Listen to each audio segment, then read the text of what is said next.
Still, could be worse.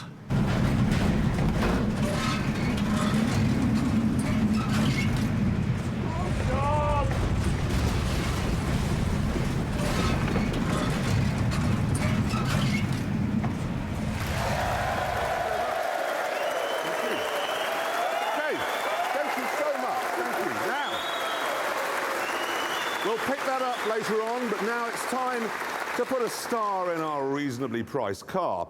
Now, my guest tonight is actually a caravan enthusiast, but unlike any other caravan enthusiast, he also starred in The Godfather, and Ocean's 11, 12, and 13, and once he had his head cut off. Ladies and gentlemen, Andy Garcia!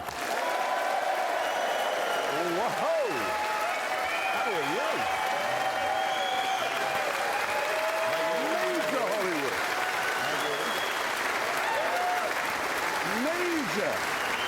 Thank you very much. I love England. Well, that's, you see, you've won their hearts already.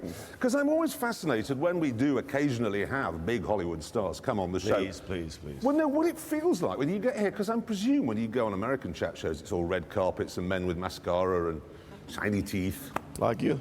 No. And you come down here and it's a kind of windswept airfield and there's a man with a white helmet on who won't speak to you. And then, of course, we put you into a car with a steering wheel on what you perceive to be the wrong side and make you drive around a track. Was it fun? Did you enjoy that? I enjoyed it very much. You know, I drive stick, but, you know, obviously with a different hand. But Yeah. I do a lot of things with both hands, so I'm pretty used to it. She's gone bright red, look. So is he. We've actually got a clip, which I really want to start off with, of one of your first attempts at your practice laps, which